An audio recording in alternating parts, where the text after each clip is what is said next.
Hello everyone, Mr. DVB here. So before I get into today's video, I want to quickly apologize in advance for the fact that this is being recorded on my phone. I lost my SD card that I use for my camera, so I can't film on that right now, which explains why the microphone is horrible. I'm using my built-in one on my phone, which obviously just sounds like I'm in a fish tank, so apologize for that in advance. But today the episode 9 teaser was released on YouTube, so I was looking forward to seeing this trailer. My anticipation for the movie, though, is kind of low, honestly.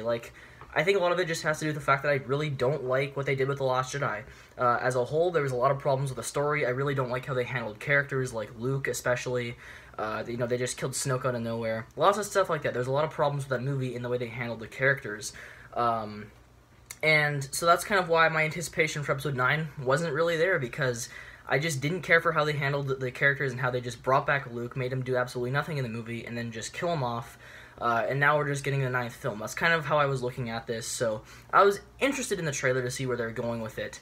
But my god that I love this trailer. This was an awesome trailer. It pretty much restored my faith in this movie. I know it's just a 2-minute teaser, but it seems like that's the case for a lot of people online. There's a lot of fans, obviously, who are still pissed off about The Last Jedi and are just, boycotting this movie or whatever, but there are also a lot of people who are just kind of back on board because of the ending of the trailer, which, if you guys haven't seen the trailer yet, I'm not going to spoil that. I will talk about it in this video, but I want to kind of do a little bit of a reaction, or not a reaction, but I'll show myself watching it and talk about things as they go along, so I'm going to do that very quickly. I uploaded a kind of first thoughts video earlier today with my friends. Now, when I recorded that, it was right after the trailer came out, but when I uploaded it, I accidentally had unlisted checked, so the video didn't actually get put up till, I don't know, a few hours, an hour ago or so, when I actually realized that I had done that, so apologize for that, but YouTube was just being stupid. Anyways, here we go. I'm going to watch this trailer, kind of talk about things as they go along, and let's just do this. Alright, 3, 2, 1, go. Okay, so just like the other films, we start off with breathing. Force Awakens did it with Finn, Rey, and Last Jedi teaser. Okay, then we have Rey, obviously, which I think this is on Tatooine, just judging by the way the cliffs and the rocks look and everything. Looks more Tatooine-y than it does Jakku, could be Jeddah. The planet wasn't destroyed, just Jeddah City was. 1,000 generations live in you now. So obviously Luke's talking about how 1,000 generations of Jedi and stuff have been passed down to Rey through the books and everything. This is her fight. Every generation has a legend. I think they might have used that for Phantom Menace, which if that's the case, that's kind of cool. Okay, so some more shots of Tatooine and everything. Yeah, this movie just looks fantastic, like the cinematography and everything. TIE silencer that Kylo pilots coming by. Repaired lightsaber. Kylo's running in, I mean, kind of run over Rey. And then we get this badass shot in a second here, right here, where she jumps over the TIE fighter. That's sick. I am just imagining her, slicing the wing off or something. Okay, Leia's theme, we see a new planet. I think this is where they're gonna pick up Lando. Love this shot, Kylo. Repairing his helmet, looked awesome. Finn and Poe, some new droid. BB-8. Lando, that gets me so hyped that he's back. Sega comes to an end. I got some, speeder chase on Tatooine, or whatever, planet it is. Leia. We'll always be with you. And then this epic shot of the second Death Star in the ocean. Luke says no one's ever really gone, and then the part that gets everybody hyped, Palpatine's laughter, which is just an epic tease. Rise of Skywalker. So there you go. That's the teaser. My thoughts on the title. Not the biggest fan of the title, honestly. I'm more used to it than I was at first. When I first heard it, I was just like, what? And I'm already kind of over it. I'll get used to it eventually.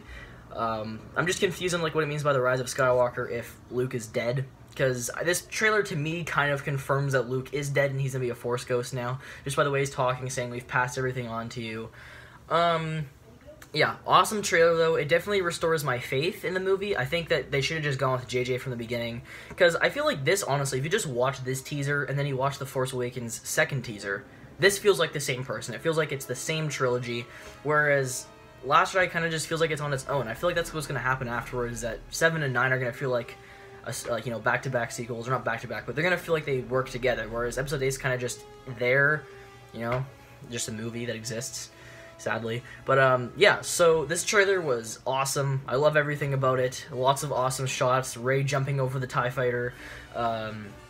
You know, Lando's back. Leia at the end there, which I think the archive footage was her looking at the camera, and then the shot where she's hugging Rey, I feel like they probably just you know, got somebody that looked like her from behind and then just had them hug, because they can't obviously use all archive footage. I doubt that she was wearing the exact same costume, that Rey was using the exact same costume in that scene. That wouldn't make sense. So yeah, awesome trailer though. I mean, I am super hyped. Obviously, like at the end there, we have the Death Star 2, and then we hear Palpatine's laughter. So now I'm gonna go into full idea mode. These aren't necessarily theories or predictions. These are just more ideas slash theories, I guess I could say.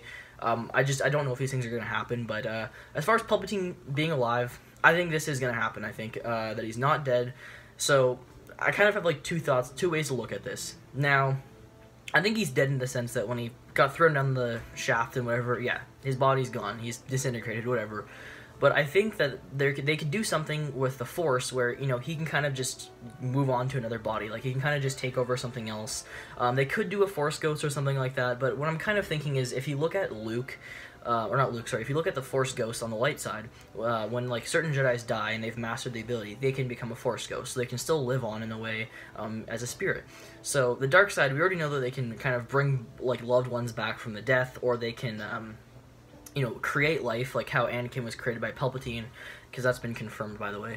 I have like a few ideas here that could pretty much fix a lot of the big issues with The Last Jedi. A lot of them have to do with Luke, and a lot of them have to do with Rey's parentage. So obviously, Rey's parentage was like something that was a big mystery in Episode 7, and in Episode 8, it was just two random junk traders that sold her off, and a lot of people were annoyed. So how could they fix that? Well, her parents could still be junk traders, but she could have been created by Palpatine. This is an idea I have where, since Palpatine can create people using the Force, he created Anakin, it's possible that he could have created Rey as well. So this explains, A, that her parents technically just threw her away because they didn't care about her, because, you know, how Shmi just randomly had Anakin, she decided to, like, you know, take care of him and that kind of stuff, even though she didn't, like, obviously there was no father or anything. So, similar with Rey, she was just created randomly, and then her parents didn't want her, so they threw her away on Jakku. And that also explains why she's so powerful. That explains how Anakin's so powerful, because Palpatine's so powerful with the Force.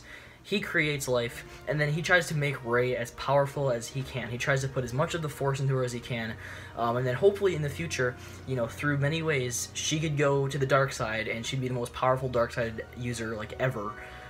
So that, to me, kind of could be how they could explain why Rey is so powerful. That gets rid of the whole Mary Sue thing that people were complaining about. So boom, that's one error, or not error, but one, like, issue that fans have checked off the list. They fixed that right there.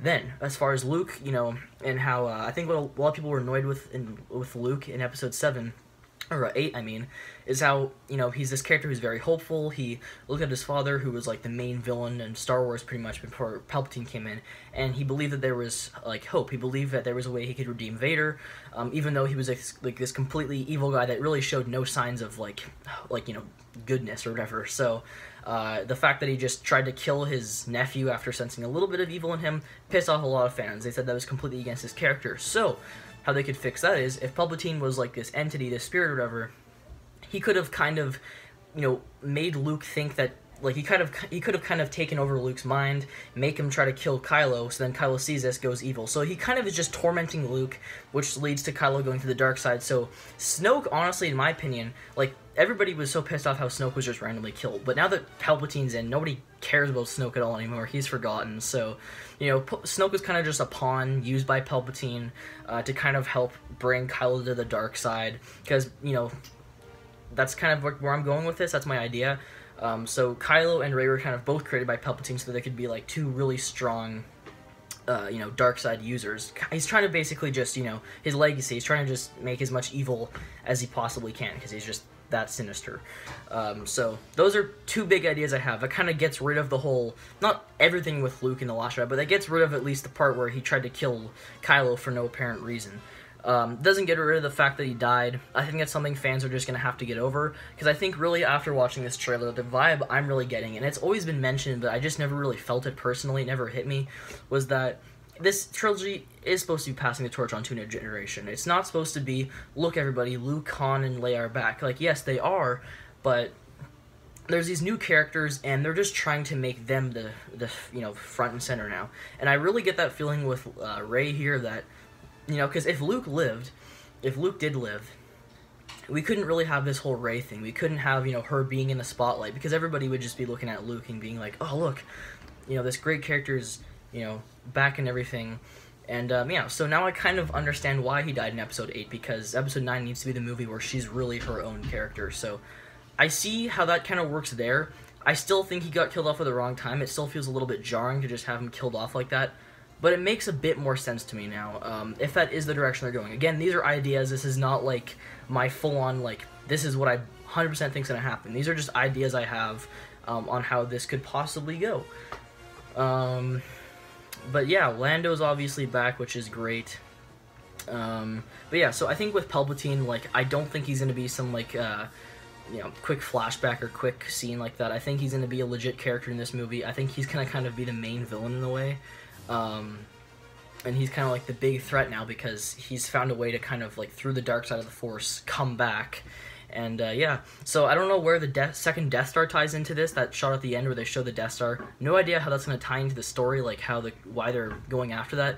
But that to me kind of shows that planet is Endor, not to be confused with Forest Moon of Endor from Episode 6, which is where all the Ewoks were. That was a forest moon. The actual planet of Endor itself, which we've never seen in the movies. I think that planet that we've seen photos of before, where the characters are on with all the wheat and that kind of stuff, the grain, I think that is Endor. I think that's the actual legit Endor planet, and the Death Star, second Death Star crashed down, because that's not the first Death Star, that's the second Death Star. So yeah, that explains like so much stuff. So they're going to the second Death Star for some reason. Maybe it has something to do with Palpatine. They're trying to find out some like secret or something like that, something hidden. But yeah, this definitely has restored my hope in this movie. I think it's restored a lot of people's hope in this film. And like I said, I think that JJ should have been the guy that made Episode 8 from the beginning. Even if he didn't direct it, they still should have had him written it, because, he started Force Awakens, he had his plan, and then they kind of just got a different person to write it. I think that was the big mistake they had with this trilogy, because the original trilogy wasn't directed by George Lucas. He directed A New Hope, and then it was Irvin Kershner and then Richard Marquand. It was 3 different people, so it doesn't really matter, in my opinion, to have just like the same director all the trilogy, but at least have the same writer, or at least use the same ideas. So yeah, like I said, I think Episode 8 is going to kind of feel like it's out of place now, but honestly, I'm fine with that if it means that Episode 9 is like a great conclusion, because so far I'm getting that vibe. Now another thing that they could possibly do is actually have Rey be a Skywalker, and the way they would do that is, in my opinion, like I don't like the idea of like they could have just Luke know that like the entire time he knew Rey was his daughter and he just didn't want to say anything. But there's also a lot of speculations that I don't remember the actress's name. Kerry Russell, that's who it was. That Kerry Russell could be Luke's wife, possibly. And at first I was just like, I don't know how I feel about that. But the more I think about it, they could have done something where it's like, she got pregnant with Rey, and then she left Luke, to go somewhere else, had her, and then like Luke never knew he had a daughter. So that could kind of explain that. So there's different ways they could handle this situation, obviously. But I'm so pumped right now. And by the way, like, I was wondering, like, when I heard Palpatine's laugh, my first initial reaction was kind of just like, okay, so, obviously Palpatine's back, but, like, is it still Ian McDiarmid? Because that was definitely his laugh, but, like, are they going to just have a different actor, like, playing him physically? Which is, like, back when Matt Smith was announced, I was like, dude, this guy's so ugly, like, maybe he's Palpatine or something. And then I was thinking maybe Richard E. Grant could be Palpatine somehow. But it literally, on IMDb, it even says that that Ian McDiarmid is playing Palpatine. It doesn't say, like, voice or anything like that. It just says he's straight up playing Palpatine. So, Palpatine's back. He even walked out on stage. I'm sorry, my brain right now is basically like a hamster running on a hamster wheel. Like, it's all over the place. I'm just trying to spew out my thoughts at you guys right now. But, I am so unbelievably hyped. This trailer blew me away. And I am really excited for this movie now. Like, my thoughts on this trailer were that it was fantastic, and I definitely think that this could be a fantastic conclusion to this trilogy. They could definitely fix a lot of the errors or problems that people had with The Last Jedi. Obviously they can't fix everything, not everything's going to be like, repaired, but I do think that they can definitely end this trilogy on a very high note. So there you go, guys. Let me know what you thought of the trailer down below. Let me know any of your thoughts or ideas or predictions or anything like that. I'm interested in hearing all of it. there you go, guys. I could talk about this even longer, but I should probably not. My point is, I'm just super hyped to see, you know, where the end of the saga goes. So thank you all for watching this video, and I will see you next time.